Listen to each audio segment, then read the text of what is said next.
Okay, people, back again with another update on my 1/3 scale Johnny 5 build. Today I wanted to talk about some of the challenges and things that I've been working on in regards to the arms for this robot. My original design had some flaws where it just wasn't movie accurate. The arms were heavy. I tried different motors and I could not get the movement that I wanted on it. So I decided to go back to the drawing board and redesign the arms for this robot. So I went back and I looked at the slides from the movie, and so I came back and I was able to come up with these.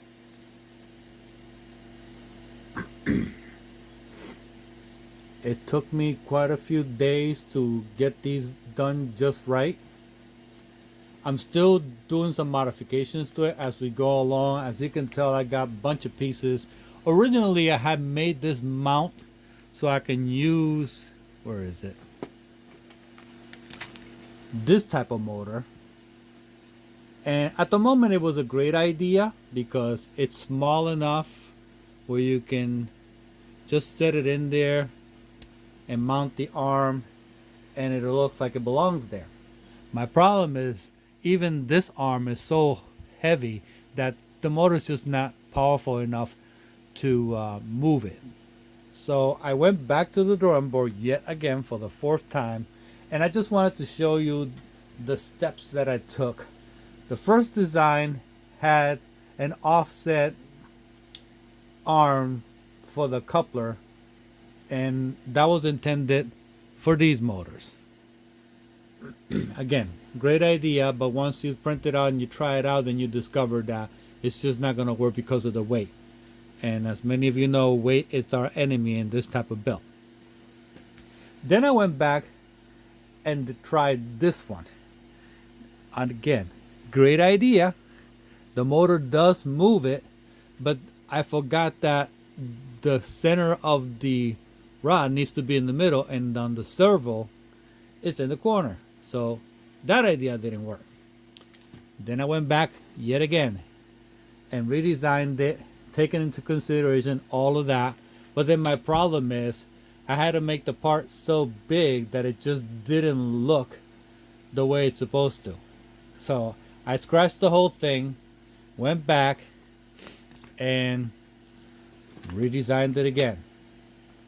So this time I use a different type of motor. It's let's see, it's a 20GA 30 RPM motor, and this thing carries quite a peck. As you can see, I can move around the arm. It holds it in place. It does not move. I did some conduits through the arm so I can hide the wires, at least on this arm, the best that I could. You'll see a little bit of wire, but not a mess of wires. So I got this thing here to snake the wires through so I can hide them on the top as best I can. So the hands came out really nice. So now, originally I wanted to have movement left to right with the magnets and stuff, but for me it just wasn't possible. So I made one solid piece. I have some movement here and some movement in the hands, and the hands are going to be able to flip back and forth. It has a motor inside, and so I have some movement.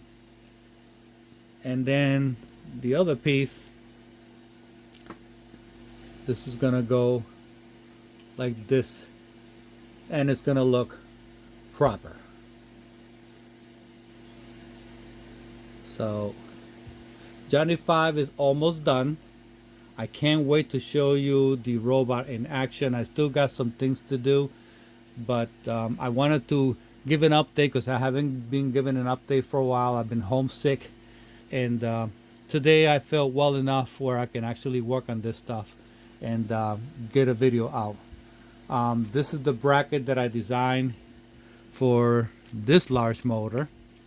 I had to reprint it again because The tolerances were off by a couple of millimeters, so I'm reprinting those now, and it should fit in there flawlessly, and I should have no issues, and then we can get this project underway. So that about wraps it up for this update. We'll see you around next time.